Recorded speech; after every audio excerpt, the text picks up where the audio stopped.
If you're somebody that uses Lightroom to edit your photographs, but you're not quite happy with the results that you're getting, then the issue could be related to color. So today I'm going to show you 3 different tools inside of Lightroom that you can use to color grade your images.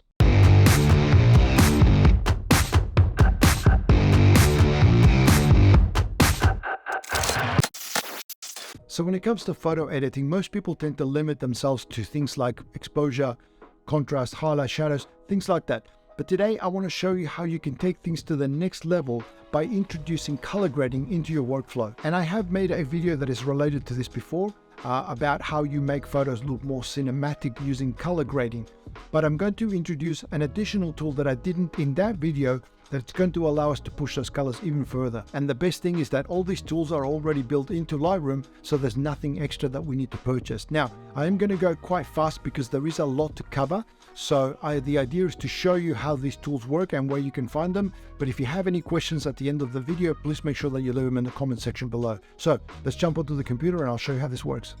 Okay, so here we are inside of Lightroom Classic, and I'm going to go pretty fast, like I said in my intro, because there's a lot to cover and I want to make sure that we get through everything.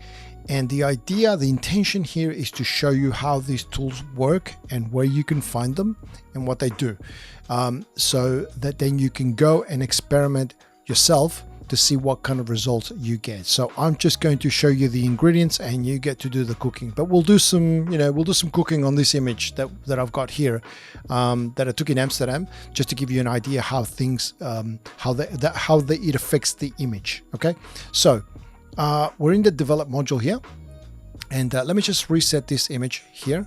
So this is the raw image with no edits at all. All I did is I hit the auto button here in Lightroom, just so that it does a basic edit. It's always a good idea to start off when you're doing color grading, to start off with a properly exposed image. But due to time restrictions, I'm just going to let Lightroom do an automatic edit, which looks fine. So where we're going to be working mostly is going to be down here. We've got these 2 panels, the color grading panel and the HSL color panel. We're going to start off in this one here. A lot of people start off in the HSL one. I do it this way. There's no right or wrong way. It's just how I do it.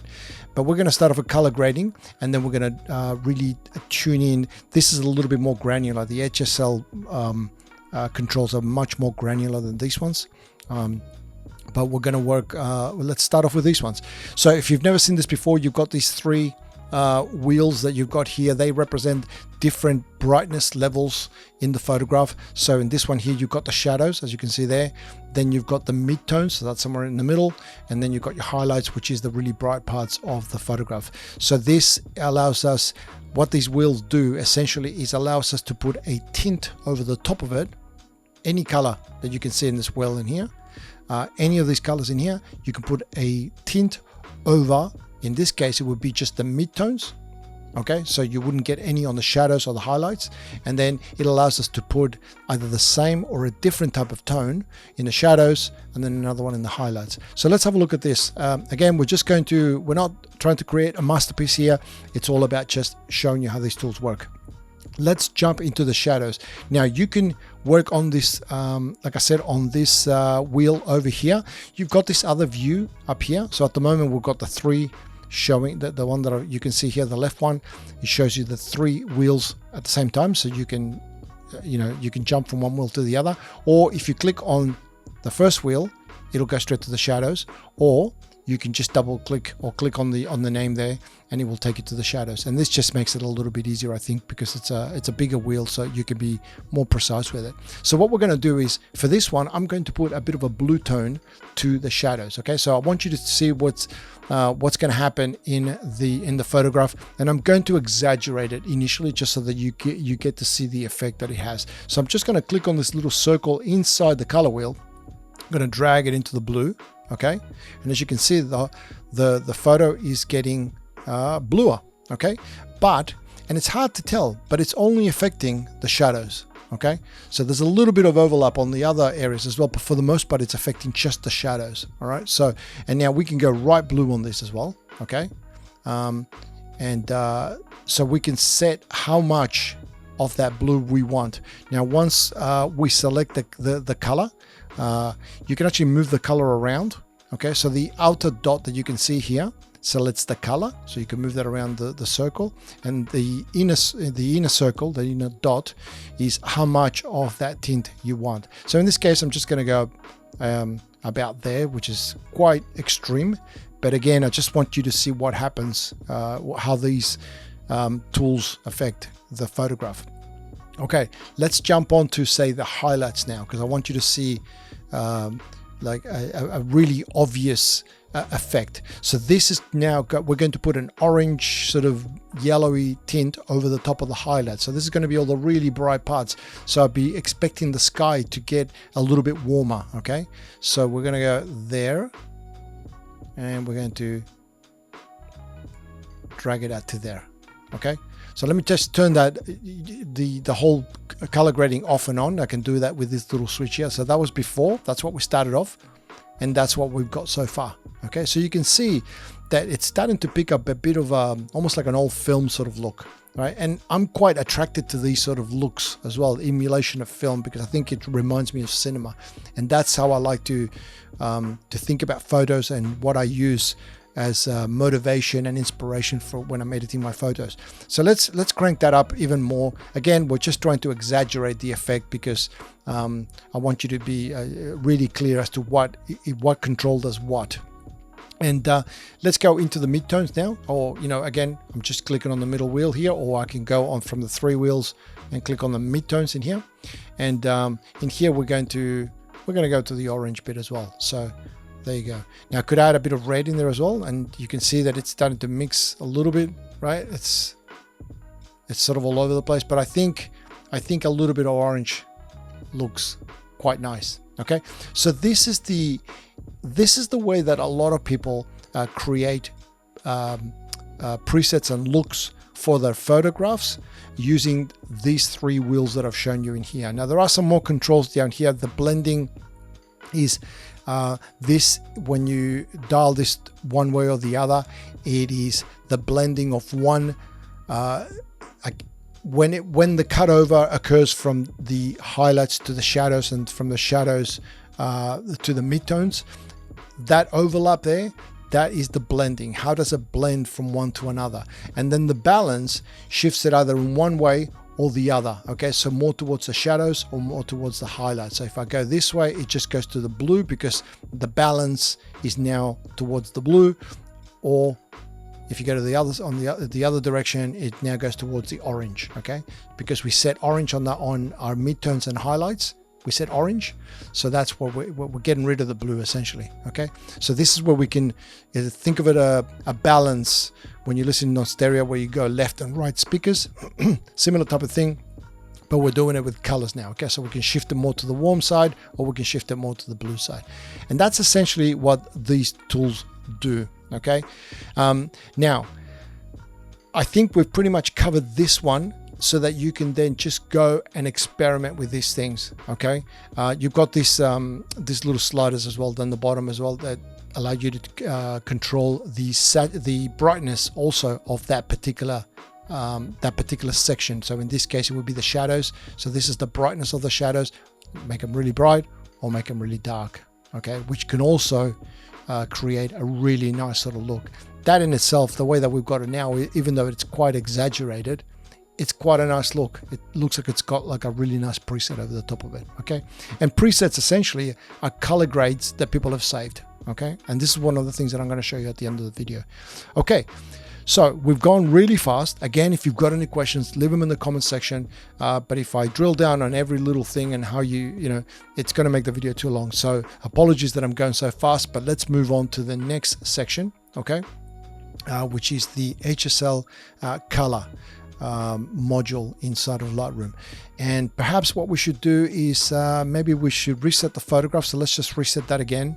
Okay, so we've gone back to the original photograph, and let's do another auto correction. That's an auto adjustments. And now let's jump onto the HSL color module. Now let me show you some you've got some headings up here. One's called hue, one's called saturation, luminance, and then all. The all just displays all all of them at the same time. So hue, saturation, and luminance, and you can just scroll through all of them. But I think it's a lot easier to work on each individual one. First of all, let's have a look at the saturation first. Now, whereas before we were separating the image by brightness levels, okay, so we had midtones, shadows, and highlights. We're now going to separate the photograph on colors. Let me show you what this means. So if I zoom in here, you can see that there's a red sign here, and there's a red, I think it's a stop sign, and there's another sign there and some flags. There's a bit of red in here. I can completely remove the red by going to the saturation heading in the HSL module, picking on red, and I want to desaturate red. So the saturation just means color, the amount of color. So if I scroll this to the right, the reds get really red. If I scroll this to the left, the reds start losing color. Okay, so this is how I can control, if I wanted to, just the reds in this photograph. Let's zoom out again, right? Let me just zoom to the right and to the left, to the right and to the left. Have a look at this. I think the chimney is up here. So I'm going to go to the right and then to the left, to the right and to the left. Okay, so this allows you to add or remove specific colors in the photograph. Okay, we've got this big bright yellow sign in here. Now, something that you may want to do is you may want to desaturate this sign because when you look at this photograph, your eye travels directly to that because it is the brightest part of the photograph. So if that's too distracting, you could go to the yellow and then just desaturate it. Okay, now there's not pure yellow. You can still see some color in there because it isn't pure yellow. There's probably a little bit of red and orange in there as well. So if you want to go for a very specific color, let me reset the yellow here by double clicking on it. What you can do is you've got this little dot here. Okay, if you click on that, you get this little arrow with the little like a arrow marker there that appears. I'm going to place this. In fact, let me do this. Let me just zoom in so you can see that. I'm going to click on the little dot here, and I'm going to hover over the top of the yellow, and I'm going to click, and I'm going to drag down. Okay, Lightroom automatically figures out what colors are in that sign and does this for you. And if you can see on the right hand side, you've got the orange and the yellow. They've been completely desaturated now. Okay, so you can just click the little dot, okay, which is like I guess it's like an eyedrop tool, but in the shape of an arrow, and then you can just click on a specific color. Let's say I wanted to get this this blue here. I click on it, I drag down or up. So I drag down to desaturate, and I drag up to saturate to make it even brighter. Okay, and you can see what's happening on the right hand side as I'm going up and down to saturating and desaturating. You can see the sliders. In this particular case, there's blue, but it's also a little bit of purple in there as well. Okay, so that is a really good way to be able to really dial in colors specifically. Okay, so that you can crank them up or desaturate something. So that is how the saturation works, and you've got all these different colors that you can target, or like I said, you can use the little finder there to pick out the specific color that you're after. Luminance is now the brightness of something. Okay, so we're going to, again, let's pick on this this yellow sign because it's quite obvious there. So let's go into the yellow and let's crank up the luminance. So luminance is brightness. The more, when we slide it to the right, it gets brighter. When we slide it to the left, it gets darker. Okay, so exactly the controls work exactly the same thing as it did for saturation, except now it's the luminance and it's now the brightness. And now let me show you the one that I like the most. This is the one that excites me the most, which is the hue. And this is where we start to shift colors in one direction or another. So let's say that this yellow is not quite it's not quite the color that I would like. So you can click on the yellow slider in here, okay? And if you notice, let's have a look at this these sliders for a second. If you look at the yellow, towards the right of this yellow slider, you've got a little bit of green just over here and a little bit of magenta to the left side, okay? And what this means is that if I pick on this, if I grab this slider and I slide it to the left, watch what happens to the color of the sign. It starts to change. Okay, that's bright yellow now with a little bit of green. Okay, so you can alter the colors of something to push them into a completely different color zone. All right, so let's do the same thing with the reds. Let's go and see what the red what this one affects. I want you to have a look at this F sign here. I'm gonna slide it to the left, and it goes into a pink, and then to the right, and it goes into a orange, almost yellow. Okay, so this is where you manipulate colors, and you've got this little wheel thing again that you can actually pick a specific color. Okay, if I wanted to pick on the sign again, I can just look how red it goes, and then it goes completely green. Okay, so this is another way that you can do it as well. And again, it's all about manipulating specific colors. Okay, so if you wanted to make a let's just say that you wanted to make this photograph just a little bit more interesting, what you could do is you could grab, say, the luminance of the blues. Actually, let's grab the saturation of the orange. Actually, let's grab the saturation of the orange. We'll bring that down. The yellow, we'll bring it down a little bit, and the red. Okay, and then we'll bring up the blues. Okay, and a little bit of the aqua as well. Okay, in fact, let's crank the aqua all the way up. And what's happening is that the aqua is like a greenish sort of blue color. Okay, that you can see here, and that's reflected a little bit in the water as well, right? So now let me just turn this off and on. Okay, that's the original photo unedited, and that's with the color gradient that we just applied. Now the idea is that you use these controls with the color grading tools as well. Okay, so the color grading module that I showed you earlier, you would use this on top of this. You use them together. Okay, now I did forget to show you in the color grading one, there is one circle to the right, okay, which is the global one, and this is where you can apply a tone to the whole photograph. Okay, but rather than doing just shadows or highlights or midtones, this applies to the whole photograph. So in this case, I think because we cranked up the blues quite a lot, I'm going to give it a bit of an orange look, okay, like that. And then you get this sort of all faded photograph type of look. Okay, so let's turn that off and turn it back on, and you can see. Let's turn this off again and on, and you can see the effect that these things are having. Again, look, this is all going to be up to you to experiment with these. You're going to be able to get some really cool, funky looks. Okay, and personally, I'd love to see what kind of results you get with these. But this is the process that I follow when I'm creating my LUTs and my presets. Which, by the way, if you are interested in getting, I do a free preset every month for Lightroom, and you can find the link for that in the at ministryopphoto.com. Just go to the resources page, and you'll be able to sign up for that, and it just gets emailed to you every month, and it's completely free.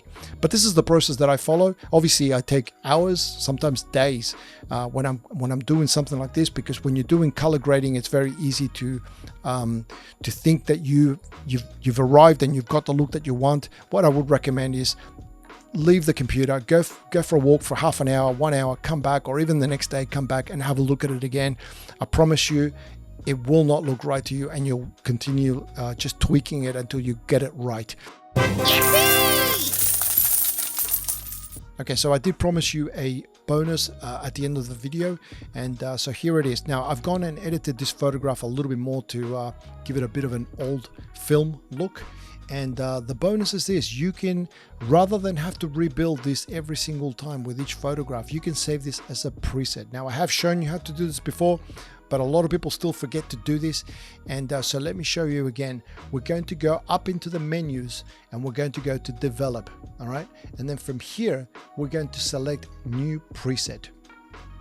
Okay, now we're going to give it a title in here. We're going to go call it let's call it Amsterdam 3.